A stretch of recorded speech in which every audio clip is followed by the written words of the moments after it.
Israel y Hamás se preparan para dar inicio a las negociaciones de un alto al fuego en Gaza. El primer ministro de Israel, Benjamin Netanyahu, confirmó que la delegación de su país partirá mañana para Egipto. Hamás, por su parte, ha pedido un acuerdo inmediato de intercambio de rehenes por prisioneros. Con esta noticia comenzamos el informativo en Deutsche Welle. Yo soy Carol Guerrero, los saludo desde Berlín. Arrancamos con titulares. A pesar de haber aceptado el plan de paz del presidente de Estados Unidos, Donald Trump, reportes aseguran que Israel continúa con los bombardeos en Gaza. En Siria, el presidente interino Ahmed al-Sharaa vota en las primeras elecciones de su país desde la caída del régimen de Bashar al-Assad tras una década de guerra civil. Los resultados de esta votación indirecta pondrán a prueba el compromiso de su gobierno de proteger los derechos de las minorías.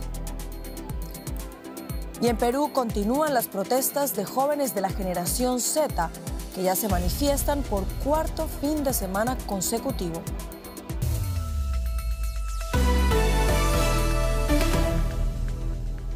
Israel continúa su ofensiva en Gaza en vísperas de las negociaciones para concretar un alto al fuego con Hamás, grupo considerado terrorista por la Unión Europea, y el intercambio rápido de rehenes y prisioneros. Las conversaciones indirectas, que comenzarán mañana en Egipto, durarán días, según el presidente de Estados Unidos, Donald Trump, quien ha asegurado que el resultado será positivo para Israel. Además, Trump advirtió a Hamás que no tolerará ningún retraso. Israel sigue bombardeando Gaza.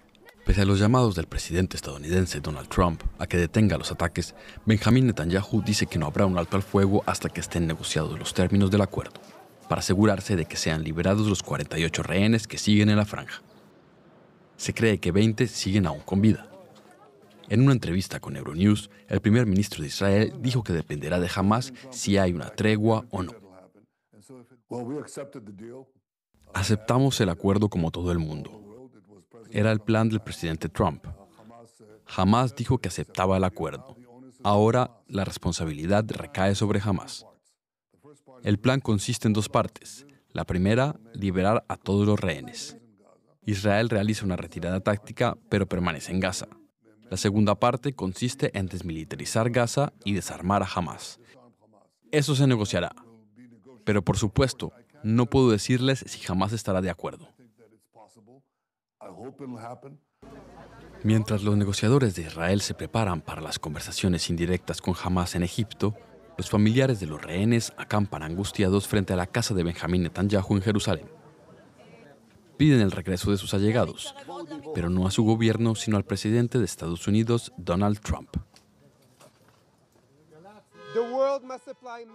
El mundo debe ejercer la máxima presión sobre Hamás para que se comprometa con esta oportunidad histórica para la paz. Ya ha visto las fotos, presidente Trump. Toda la nación le apoya. Todos queremos lo que nos ha ofrecido: recuperar a todos los rehenes, poner fin a esta guerra y crear un futuro mejor para nuestros hijos y para los hijos de nuestros vecinos. Algunos acusan a Netanyahu de prolongar la guerra para obtener beneficios personales y políticos, calificándolo de obstáculo para el proceso de paz. Las familias dicen que permanecerán frente a su casa hasta que sus familiares sean devueltos, de acuerdo con la propuesta estadounidense que hay sobre la mesa. Y Siria ha elegido hoy un nuevo parlamento en lo que han sido las primeras elecciones desde que cayera el régimen de Bashar al-Assad.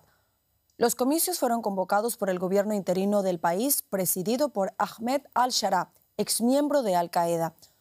La jornada transcurrió sin incidentes y los resultados finales se darán a conocer dentro de 1 o 2 días. Fue una votación indirecta en la que la población no estaba llamada a las urnas.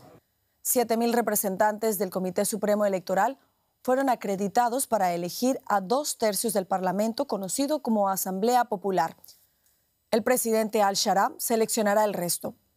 En 3 provincias se cancelaron las votaciones por razones de seguridad. Unas elecciones sin sufragio universal, sin partidos y sin la participación de 3 de las 14 provincias del país.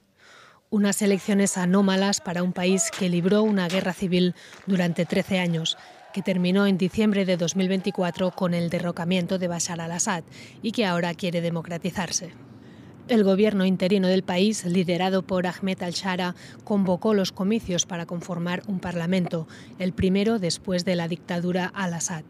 Sin embargo, no son los ciudadanos quienes eligen a los diputados, sino un grupo de unas 7.000 personas designadas por la Comisión Electoral Suprema. El gobierno justifica este tipo de elección indirecta por la falta de censos actualizados y por la cantidad de población desplazada dentro y fuera del país por la guerra. Además, son unas elecciones sin partidos políticos. Las autoridades provisionales disolvieron todos los que existían por estar estrechamente vinculados al régimen de al-Assad. Debido a la ausencia de partidos, los más de 1.500 candidatos que se presentan, solo un 14% son mujeres, lo hacen a título personal. Otra peculiaridad que ha suscitado críticas es que se eligen solo 2/3 del Parlamento, mientras que el tercio restante será designado a dedo por el presidente al-Shara. De las 14 provincias de Siria, 3 no celebrarán ningún tipo de elecciones. No habrá elecciones en Sueida, controlada por facciones armadas drusas, ni en Raqqa y Hasaka, bajo el control de las fuerzas democráticas sirias lideradas por los kurdos. Las autoridades han pospuesto las elecciones en esas zonas hasta que las condiciones lo permitan. Si bien surgen dudas sobre la transparencia y la equidad de este proceso electoral, estos comicios ayudarán a saber si la transición política en Siria va por el camino de la consolidación. Y en otra noticia del día, Rusia lanzó hoy casi 500 drones y más de 60 misiles contra Ucrania. El ataque dejó un saldo de 5 personas muertas y daños en la infraestructura civil y distintas plantas de energía a lo largo del país. Principalmente, el ataque tuvo como objetivo la ciudad de Leópolis, cerca de la frontera con Polonia. Allí murieron 4 personas cuando su apartamento fue destruido por el bombardeo. Fue el mayor ataque que sufrió esta ciudad occidental de Ucrania, según su gobernador, Maxim Kosytsky. Un parque industrial quedó en llamas y varias partes de la ciudad sin electricidad. Rusia centró sus ataques sobre la producción energética de Ucrania en las últimas semanas. Y en la República Checa, el partido populista de derecha del ex primer ministro Andrej Babiš ganó las elecciones parlamentarias con más de 1/3 de los votos. Babiš, uno de los hombres más ricos del país, euroescéptico y autodenominado trumpista, prometió aumentar los salarios y las pensiones y amenazó con poner fin a la ayuda a Ucrania. Sin embargo, su formación Acción de Ciudadanos Descontentos necesitará de socios en el Parlamento para formar una coalición de gobierno. El mandatario ya confirmó que su partido mantuvo los primeros contactos con otras formaciones de derecha. Y vamos ahora a América Latina. En Ecuador, el presidente Daniel Noboa declaró este sábado el estado de excepción en 10 de las 24 provincias del país debido a las protestas violentas en contra del alza del precio del diésel y que dejaron una persona muerta. Con la medida vigente durante 60 días, Noboa puede desplegar la fuerza pública para contener las manifestaciones indígenas. El mandatario justificó además la declaración de emergencia en la capital Quito, luego de que el líder de la Confederación Indígena Conaye, Marlon Vargas, advirtiera de una toma de la ciudad si el Ejecutivo no hace caso a las demandas.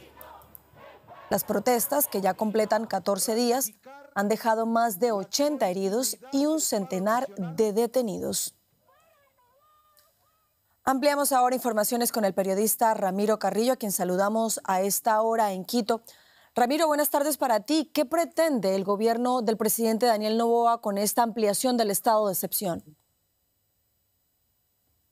Un cordial saludo. Bueno, claramente se ve que el gobierno busca primordialmente un mayor control de esta situación de medidas de hecho acá en el país y básicamente tendería a contener la ampliación territorial de la paralización liderada por la Confederación Nacional de Comunidades Indígenas, además de imprimir un mayor control hacia lo que es la movilidad de productos, combustibles, alimentos, hacia provincias en la Sierra Ecuatoriana que están afectadas por este desabastecimiento.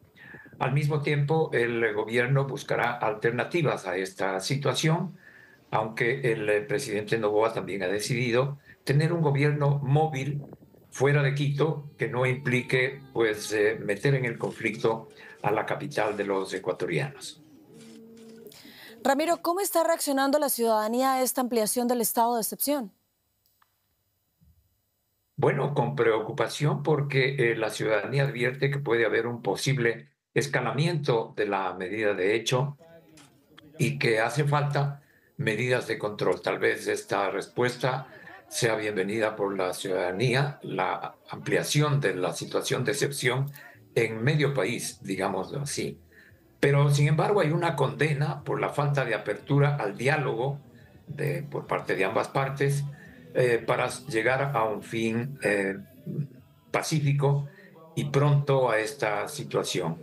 Al mismo tiempo, hay un anhelo de la ciudadanía respecto a que se llegue a feliz término esta situación. Pero también hay una condena porque este paro se está convirtiendo en un instrumento político, en un instrumento de campaña hacia la próxima consulta popular que lidera el presidente Noboa y que tendrá asuntos y contenidos claves y que se ha metido esta situación también en este paro que era en contra de la disposición de eliminar los subsidios al combustible diésel caro. Ramiro Carrillo en Quito, Ecuador, gracias por estas informaciones. Siempre a las órdenes. Hasta pronto. Y vamos ahora a Perú, porque allí jóvenes de la denominada Generación Z, personas menores de 30 años, salieron de nuevo a las calles para protestar por cuarto fin de semana consecutivo contra el gobierno de la presidenta Dina Boluarte y también contra el Congreso. Se manifiestan principalmente por el aumento de la inseguridad. Entre cánticos y bocinas, las banderas peruanas asoman en las calles de Lima. Es el cuarto fin de semana consecutivo de protestas contra el gobierno de Dina Boluarte. La denominada Marcha de la Generación Z, que aglutina a menores de 30 años, pasó a reclamar contra la criminalidad y acusó al Estado de no actuar contra el sicariato. Los jóvenes están pidiendo seguridad, justicia. Realmente no nos sentimos protegidos. Tememos algún día salir y no volver. Son nuestros padres los que nos esperan en casa. Otra gran preocupación son las bandas extorsivas que exigen dinero a empresas y ciudadanos pistola en mano. La policía registró 18.000 denuncias entre enero y agosto de este año, casi un 30% más que el año anterior. Algunos manifestantes denunciaron que la policía también estaría involucrada. Venimos a apoyar a los jóvenes y también venimos a apoyar a los transportistas para que pare este nivel de inseguridad que ellos están viviendo, ¿no? Muerte tras muerte y el Estado no hace nada. Y encima se descubre de que no solamente tienen al sicariato encima, sino también la misma policía les pide cupo. Eso es increíble. Los manifestantes también pidieron por la libertad de Samuel Rodríguez, un joven que está preso desde el 21 de septiembre tras participar en protestas que terminaron en enfrentamientos con la policía. La Fiscalía inició el viernes investigaciones sobre agresiones en las marchas del 20 y 21 de septiembre, donde se registraron golpes de la policía a manifestantes y periodistas. Este fin de semana no se reportaron graves enfrentamientos, pero todavía quedan más protestas por delante, porque los manifestantes prometen volver a las calles. Y en México, Claudia Sheinbaum cumple su primer año al mando de una de las mayores economías de América Latina. La presidenta, cuya aprobación supera el 70%, una de las más elevadas del continente, festeja el éxito de haber logrado, entre otras cosas, hacer frente a la arremetida arancelaria de su homólogo estadounidense Donald Trump. Sus políticas sociales, centradas en la igualdad de género, los derechos de los pueblos originarios y una mayor inversión en infraestructuras esenciales, salud y educación, son celebradas por un gran porcentaje de los mexicanos. Estos esperan que Sheinbaum logre reactivar la economía y combatir al narco, una de las mayores amenazas según muchos ciudadanos. Y con esto llegamos al final del informativo. Continúen conectados a Deutsche Welle. Los espero en menos de una hora con más noticias.